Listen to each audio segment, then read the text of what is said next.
What if I told you that the greatest challenge with your time isn't actually having too little of it?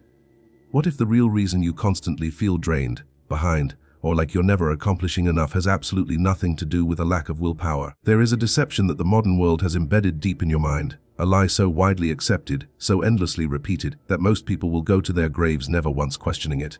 And this deception is draining your energy, killing your creativity, and above all else, stealing the most precious years of your existence. But more than 1,000 years ago, on the other side of the planet, the Japanese had already figured this out. They already possessed the answer. And that answer is going to fundamentally reshape the way you experience time and the way you choose to live. In the United States, the average person works roughly 591 hours each year. In Japan, that figure climbs to nearly 1,800 hours, and yet the Japanese have cultivated one of the most balanced and enduring life philosophies the world has ever seen. If we look closely at ancient regions of Japan like Okinawa, a very different pattern emerges. How did these people build such a rich culture around rest, presence, the beauty of transient moments, and extraordinary longevity? The answer isn't about working fewer hours. It's about having an entirely different relationship with what we call time. Researchers at Harvard University conducted a study that tracked more than 4,000 adults over a period of 15 years. The findings were striking. The people who reported the highest levels of life satisfaction weren't the most productive ones. They were the ones who felt most fully engaged in whatever they happened to be doing. Not more time, more presence. This is what the Japanese understand as mastering time. Not cramming every second full, not running faster, but learning to inhabit time in a fundamentally different way. And today, you're going to hear the story of Max, a 23-year-old American who experienced firsthand what it means to be caught in this trap, and what happened when he stumbled upon Japanese teachings that no school ever bothered to pass on. Chapter 1: The Trap of Being Busy. Max woke up every single morning at 5:47, not out of necessity, but because he had read somewhere that the world's most successful people were always out of bed before 600. He kept a list, an enormous list, with tasks color-coded, broken into time blocks, with alarms sounding every 25 minutes following the Pomodoro method, which he had picked up from yet another online video. From the outside, Max looked extraordinarily organized. He'd rise, meditate for 10 minutes because he'd read it boosted productivity, then head out for a 30-minute run because morning exercise was supposed to sharpen focus, eat a carefully planned breakfast, and by 700 am on the dot, he was sitting in front of his screen ready to attack the day. He was studying digital marketing. He wanted to build his own business. He had short, medium, and long-term goals mapped out. He had spreadsheets, he had podcasts, he had courses lined up. And yet every evening when night arrived, Max would lie down with the same hollow weight pressing against his chest, the feeling that he hadn't done enough. It didn't matter how many items he had crossed off. It didn't matter how intensely he had worked. There was always one more thing that should have been done. Always a leftover item on the list. Always a version of himself that was one step further ahead and completely out of reach. At 23 years old, Max was burnt out, and the most frightening part, he had no idea why. Then on a Thursday in October, everything collapsed. He had a major presentation that day, one he had spent 3 straight days preparing. Every slide crafted, every sentence rehearsed, every section timed to the second. But that morning when he opened his computer, he discovered he had saved the wrong file. 3 days of work, 6 hours of sleep a night, enough caffeine to power a small engine, all of it gone. He sat completely still for nearly 2 minutes, staring blankly at the screen. Then he closed the computer. He walked out of his apartment and just started moving. He wandered for hours with no direction, no headphones, no podcasts, no audiobooks. Just walking. During that walk, Max passed a small bookstore on a street he had never ventured down before. In the window, among weathered spines and worn covers, sat a book with a simple title handwritten on a yellow slip of paper, The Time of the Samurai. He can't explain why he went inside. He can't explain why he bought it. But he did. And over the following days, while piecing his lost work back together, Max began to read. Chapter 2: The Secret Nobody Teaches. The first line that completely stopped Max in his tracks was, "This modern man treats time as an enemy to be conquered. The samurai treated time as a teacher to be honored." He read that sentence 3 times because he understood immediately that this was exactly his relationship with time, a war.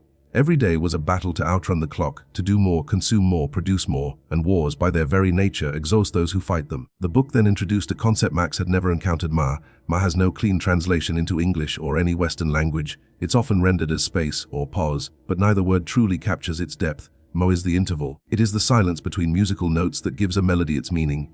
It is the gap between words that makes understanding possible. It is the pause within a breath that keeps a person alive.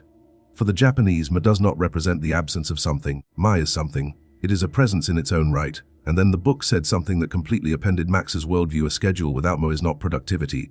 It is self-inflicted violence. Chapter 3. The first teaching. Max looked at his own calendar as though seeing it for the very first time. What he saw was an unbroken sequence of colored blocks. No genuine pause. No blank space that wasn't instantly filled with something purposeful. Even his rest periods carried a function: recover in order to produce again. He wasn't actually resting. He was recharging like a battery, only to drain it all over again. The concept of Ma originates in Taoism and has been woven deeply into Japanese culture across the centuries. It appears in architecture. Traditional Japanese homes are designed around open, empty spaces rather than solid walls. It appears in music. The composer Teruo Takemitsu was celebrated for treating silence itself as an instrument. It appears in martial arts. An effective strike in karate originates from Ma, the interval that exists between movements. And for the samurai, Ma was a matter of survival. A warrior who could not inhabit the intervals, who couldn't be fully present in the space between actions, was as good as dead. It was within the Ma that the samurai observed, breathe, and read what his opponent was about to do before the opponent even knew it himself. Max read about Miyamoto Musashi, perhaps the greatest swordsman Japan ever produced, who wrote, "Those who do not know Ma do not know life." Max picked up his planner, and for the first time, instead of filling every empty space, he chose to protect them. Chapter 4a, the second teaching. Ichigo Ichie. Several weeks later, Max was sitting in his neighborhood cafe when something quietly unsettling happened. He was reading, his coffee beside him, when he suddenly realized he had not once tasted it. He had simply swallowed it mechanically while reading, while thinking, while mentally planning what came next. How long had he been doing this? He looked down at the nearly empty cup and felt a strange ache in his chest. A kind of grief. For every coffee consumed without tasting. For every morning that had slipped past while his mind lived somewhere else entirely. That day, he read about Ichigo Ichie. Ichigo Ichie is the understanding that each moment, each encounter, each conversation, each experience is completely singular and will never come again. Not as empty motivation, but as a physical and philosophical reality. The concept grew out of the Japanese tea ceremony. Masters taught that every ceremony should be conducted as though it were the one and only time it would ever occur in a lifetime. Not the last, not the greatest, the only one. The host would approach every gesture, every movement, every detail with complete care, because that particular experience truly could not be repeated. The philosopher Senno Rikki, widely regarded as the greatest tea master of the 16th century, told his students, "Meet each person as though this were the only possible meeting between you, because in a certain sense that always is." Max closed the book and sat in silence for a long moment. He realized he had spent years living alongside the present without ever being in it, always mentally in the next block on the schedule, the next task, the next milestone. And while he sprinted toward the future, the present, the only place where life actually unfolds, kept slipping silently through his fingers. He set down the cup. He ordered another coffee. And this time, he drank each sip with complete unhurried attention. It was, he would say afterward, the best coffee he had ever tasted. Chapter 50, the weight of speed. But none of these ideas transformed Max overnight. In the weeks that followed, something unexpected began to surface. Max started feeling guilty for slowing down. Every time he took a real break, one without checking his phone, without planning, without optimizing, a voice inside him spoke up. "You're wasting time. Your competitors are pushing forward right now. You're gonna fall behind." He recognized that voice. It was the voice that Western culture had been feeding him since childhood. The voice of hustle culture. Sleep when you're dead. Rise and grind. And the voice was convincing because everything around Max confirmed it. His friends lived by the same rules. Social media celebrated the same values. Rest meant laziness. Pausing meant weakness. Empty space meant waste. Then Max read the third teaching, and it was this one that finally silenced that voice for good. Hara Hachi. This is a principle from Okinawa, the Japanese island that holds one of the highest concentrations of centenarians anywhere on Earth. People in Okinawa stop eating when they reach 80% fullness. Not satisfied, not stuffed. 80%. Why? Because the human body takes roughly 20 minutes to register satiety. By the time you feel completely full, you have already eaten too much. You simply didn't realize it yet. But Max wasn't thinking about diet. What stopped him cold was the note printed just below the explanation. Hara Hachi applies to everything. To training, to work, to concentration. Never exhaust your reserves entirely. Always keep 20% in reserve, because whoever empties everything in a single day has nothing left to offer tomorrow. Max froze. He had always operated on a 100% or 120% model. If he was working, he worked until he hit the wall. If he was studying, he pushed until nothing more would go in. If he was training, he went until his body gave out. And then he wondered why he was perpetually exhausted. Hara Hachi revealed something no modern productivity teacher had managed to say clearly. Sustainability is not about giving everything you have every single day. It is about giving enough so that tomorrow you still have something left to give.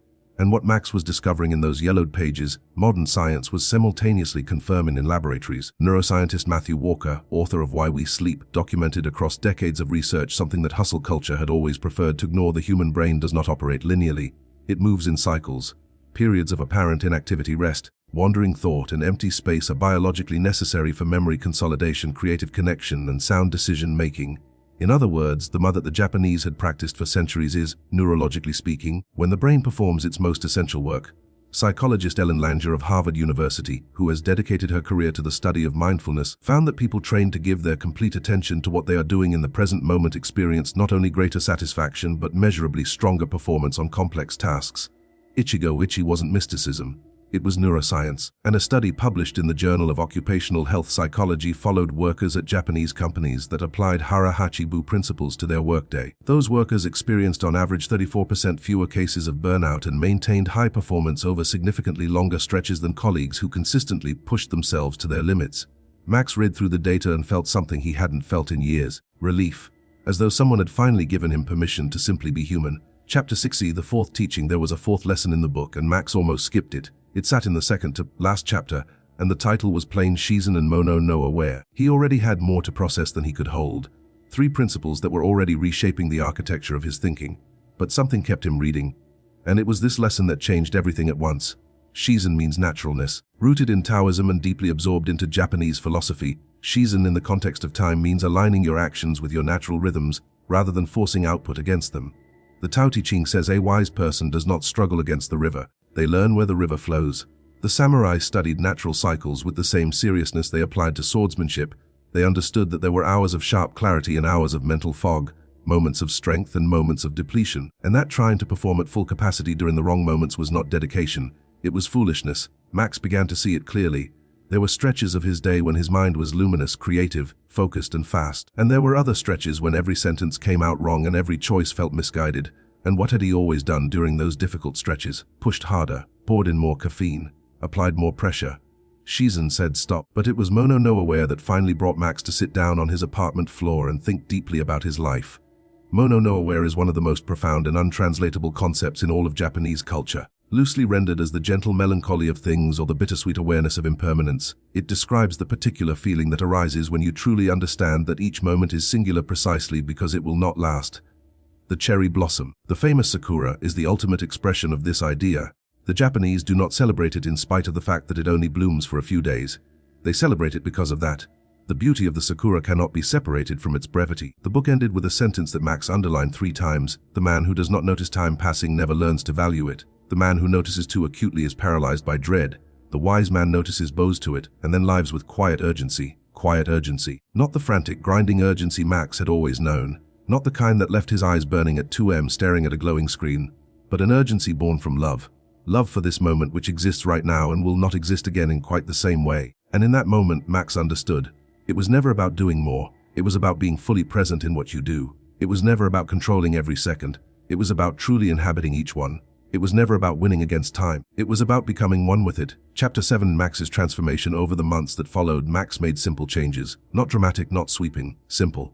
He built more into his schedule, deliberately empty stretches that no task was allowed to fill. Not to recover so he could produce again, simply to exist.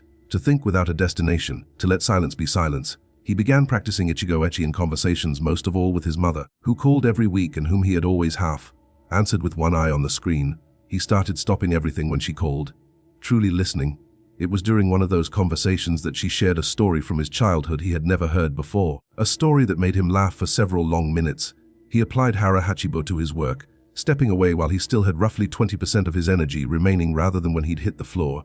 He discovered that the following morning he arrived with more enthusiasm, more creative spark and more genuine energy than he had ever managed by running himself into the ground. He stopped fighting his natural rhythms. He began watching for his moments of flow and his moments of fog, and instead of forcing his way through the difficult stretches, he used them for mechanical tasks, for rest, for aimless walks. And Mono no Aware was the hardest of all. It required Max to look directly at things he had always preferred to avoid. The passing of years, the finitude of experiences, the fact that his father was growing older and that each visit now carried a different kind of weight. But when he allowed himself to truly embrace it, not as despair, but as truth, something shifted. He began to genuinely show up inside his own life, no longer as a manager endlessly optimizing processes, but as someone who understood in his bones that this moment, this specific one, this now, would not come again. And that understanding made everything matter. Chapter 80 recap and what this means for you. Let's take a moment to bring together what we've covered today, because each of these teachings carries a distinct weight when you truly sit with it. Space, interval, pause, reminds us that emptiness is not an absence, it is a presence of a different kind. A schedule without is not music, it is noise. Ichigo Ichie, this moment, never to return, invites us to step off autopilot and treat each experience for what it genuinely is, unrepeatable, and, for that very reason, worthy of our full attention. Hara Hachi Bu, the wisdom of the 80%, releases us from the idea that exhaustion proves our worth. You are not more valuable because you are more depleted. You are more effective when you protect what you carry. Shizen, flowing with nature, asks us to stop waging war against ourselves, to observe our rhythms, to work with them rather than against them, to remember that we are not machines generating output in a straight line, but living beings who move in cycles. And Mono no aware, the beauty woven into impermanence, gives us the rarest gift. There is urgency without anxiety, the quiet recognition that time moves forward, that each moment is singular, and that this is not a threat to run from. It is an invitation to show him was never a shortage of time. It was that he was never truly present within the time he had.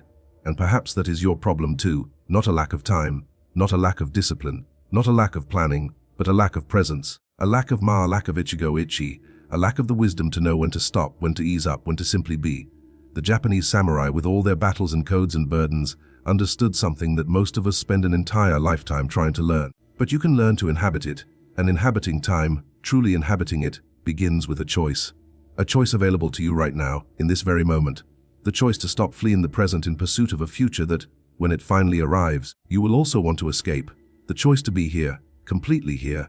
The man who rushes through every moment of his life arrives at the end without having truly lived any of them. Zen teaching. So before you move on, let me ask you something. In how many moments today were you completely present, not just physically there, but truly within the moment, with full attention, with Ma between your thoughts, with Ichigo Ichie in your heart? If the answer is few or none, then that might be the most valuable starting point you could possibly have. Not tomorrow, not Monday, not when things slow down now. If this resonated with you, if at any point you thought that is exactly how I feel, then do one thing: subscribe if you haven't already, and turn on notifications, because every week I bring you stories and lessons like this one that can quietly transform the way you see your own life. Leave a like on the video. It tells me this kind of content is worth continuing, and it helps me reach more people who need to hear it. And in the comments, tell me which of these teachings landed most deeply for you. Was it Ichigo Ichie, Hara Hachi Bu? Let me know below. And if you enjoyed this, the videos appearing on your screen right now are ones I think you'll find equally meaningful. Each one was made with the same intention: to help you live with greater depth, purpose, and presence. Until next time, remember, time is not your enemy. It is your greatest teacher. It all depends on how you choose to learn from it.